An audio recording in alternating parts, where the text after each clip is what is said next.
Welcome to Parents Who Think. Danusia here. Today's conversation will resonate with many of us. The pressure to be not too much. We often hear this phrase used to describe women who are seen as, being too loud, too opinionated, or too assertive. But what does it actually mean to be too much? And how can we break free from these limiting expectations? To explore these questions, I'm joined by Jeanette Leblanc, a writer and coach who has spent years helping women embrace their true selves. She shares her own experiences with the pressure to be not too much and offers insights on how we can all learn to love and accept ourselves, flaws and all. Oh, music to my ears. Let's get going. Jeanette, thank you for coming onto the podcast. Thank you so much for having me. I'm thrilled to be here. This whole idea of being not too much or too much, where's it shown up in your life? I think for me and for most of the women I've worked with, the messages we get are dual. We are both too much and simultaneously not enough, which is this huge clusterfuck of a place that stands in. And even it could be even for the same person. We are both too much, too loud, too opinionated, too busy, too chaotic, too whatever. You can fill in the blank, whoever's listening, of whatever two you are, and not enough. So if you're too chaotic, you're not organized enough. If you are too loud, you're not silent enough. These messages come at us from all sides, and we can just become frozen in the middle, wondering what the hell do we do to show up in the world in a way that we're not continuously told that we need to show up differently. Yeah, exactly. Like too brainy, not meek enough. It's a really good point because we're not just one. It's always that bit like a seesaw. Mm-hmm. Trying to balance this perfect balance. And it's impossible. It's completely impossible. And there's that counterbalance always in operation. So just as you think you've got that something, whatever it's about, like too fat, not skinny enough. Mm-hmm. Too skinny, not enough. I mean, there's just no winning. No, there isn't. And that's why I think it's all about charting a path back to yourself, building a map that comes back to you, not the you as you were seen by whoever you're dating or whoever you're in love with or your children, because I have teenage children, so they're old enough to reflect back their view of me as well. Oh, I know. Yeah, you don't do that. Come on. I'm teasing. Obviously, they do that. But what do they say back to you? What do they reflect back to you? I mean, them in particular, I think it differs depending on the day. And again, in that context, I'm either the best mother in the world or the worst mother in the world. Mm-hmm. But I think it's so important. It's not even just as women, but as humans, to take the time whenever these little slivers of spaces or whenever we get clues and create this map that allows us to come back to ourselves, that allows us to shut out all of the volume from outside that says we're too much and not enough, and do the things that bring us back to ourselves, where we're not defining ourselves through the eyes of somebody else or through the voice of someone else. This idea of coming back to ourselves and finding paths to ourselves. I love it. I love the whole idea of it because as mothers, the loss of self can be enormous, can't it? Oh, absolutely. And some of us have never known, let's be real, how to define ourselves for ourselves, how to name ourselves in isolation from what we are named by other people. Yeah, it's a huge journey. And it's an important one, I think, also because, as the mother of two daughters, I take a great responsibility for the kind of women that they become in the world. And, obviously I can't protect them from their own heartbreaks and, the ways that they'll leave and come back to themselves. But to set an example of staying close to myself is really important to me. Yeah, it is. Our role modeling is crucial, and it's more so for ourselves, isn't it? So I really hear a lot of women wanting to role model because they know it's important for their children, but that's it. It's because they have to do it for their kids. Mm. I wonder if their kids suss that, like, Mum, you're doing it for us, which is, it's contradictory. Mm-hmm. The kids sniff things. They know, so you're going to work to show us that women can do it.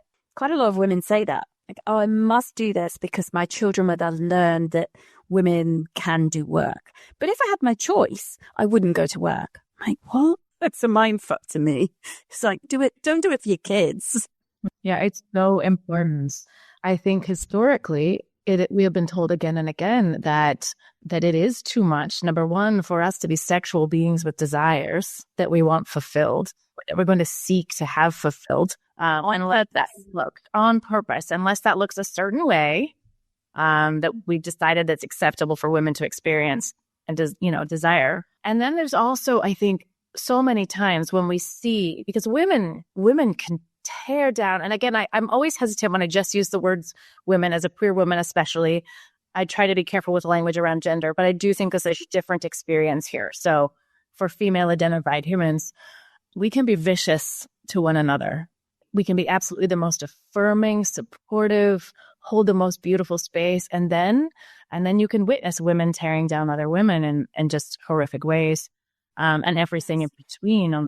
If we are sitting in a space in ourselves where we're not acknowledging, not owning, not stepping into those larger desires that fall outside of the bounds of acceptable, it's really uncomfortable to see a woman who does. Oh, it's a massive threat, isn't it?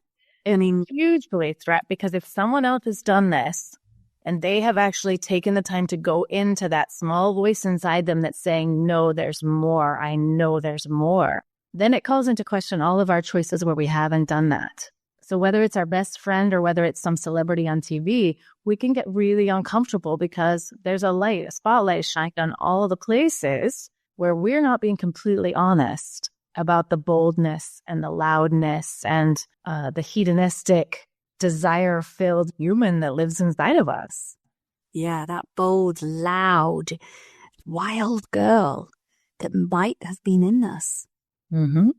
Absolutely. And I have so much to say about monogamy and non-monogamy and all of the constructs around that from my past journey and from the journey now. So I was married to a beautiful, brilliant, wonderful man. And then at 32, I came to terms with my sexuality and I left my marriage. And I didn't leave it clean. I took a big break with my integrity and I left. I didn't know language around non-monogamy. I didn't know language around polyamory. I didn't even know there was a different path. Just like as a child, I hadn't known there was a path other than straight suburban housewife for me. Yeah. And we can't often, until we see someone living into that, we don't even know it's a possibility for us. And so I've had experiences that had brought this language and this construct of ethical non-monogamy before me, but then and understood this about myself as something innate that made just so much sense to me, but then continued to compromise that understanding in the desire to have and keep love. So I fell in love with really monogamous people who expected monogamy as the umbrella for the relationship and compromised that. And in early 2019, I found myself single again and decided for the first time in my life, I would be intentionally single. And when I started dating again, which happened actually on my trip to Scotland, I decided that I would begin exploring the dating world from this perspective of ethical non-monogamy. And I would actually make this a path and a journey of discovery for me so I could understand myself and what I actually wanted and needed instead of just fitting in the box that had been given to me. And it's been a wild ride. And so my own break with integrity, it took me years to find a measure of self-forgiveness, which all kind of came full circle in Scotland. And I opened up to dating men again, which I didn't think was ever going to happen. I think because my guilt was so strong that leaving my marriage, that I created a story in my head that if I could be with men, if I was still attracted to men, if I still desired that, then I could have stayed in my marriage. Oh, it's a reasonable assumption though, isn't it? I mean, it's a kind of simplistic, I like it. It's good. But that was a nice little way to wrap it in a bow, wrap my sexuality in a bow and say, okay, I traded this box for that box and now I'm going to live over here. And I had to do a lot of work around that and a lot of self-forgiveness. And what I know about self-forgiveness is it's a bitch. We're often way better at forgiving other people in our life. And we hold ourselves to this standard. We expect ourselves to be more than human, to not be so incredibly fumbling and flailing and working our way through this life like it isn't a giant experiment that we came to without any preparation, because it is. I think we can handle a lot in our society that people do wrong. They make mistakes. As long as they come back apologetic and ashamed. But this world does not have a whole lot of space for unapologetic women. Mm-mm. I claimed this experience. There was something in it I needed to stay alive. And I am not going to say sorry. I will make amends, because those two things are really different to me. They're very different. Making amends for hurt cause and actually being sorry, or actually living an apology. I have a piece that says you were not actually made to be a living apology. Like, your atonement is done. And I think that that's so important. I have a tattoo on my rib in my handwriting. It traces my lower left rib, and it's the words of Carl Jung. And it says, I would rather be whole than good. I would rather be whole than good. Oh, I love it. That's so great. Those words are a mantra to me, and they were given to me in an experience where, again, I did something. I was not out of integrity, but I still made a choice that hurt someone else, and that actually did result ultimately in the downfall of a relationship or the ending of a relationship. But I had no apology. I stayed in integrity. I owned the truth. And that experience was something that changed me, that helped create the woman that I am today. And I would not apologize for it or change it for anything. Let's talk about young girls and how brave and bold and amazing and incredible teenage girls can be. I have 2 of them right now, and it just blows my mind continuously. I'm just so excited for the world that they're coming into. Huge. Yeah, I am very, very excited for them. And in some ways, our boys are, I have boys too, so it's a fairly troubling world for them in some ways, because they're at such a juncture of uncertainty, and the ground it's moving, it's shaking for them. Mm-hmm. Obviously, there are many reasons why it needs to. Yes. Of course.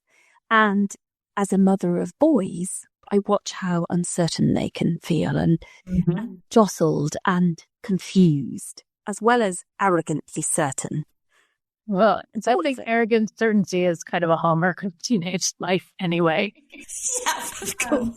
I have experience of mothering sons, so I don't have that, lived experience. But I think it is this pivotal, incredible time, and the responsibility of parents of male children is so huge in such a different way. And I think as women or female identified, we've been paradigm shifters since the beginning.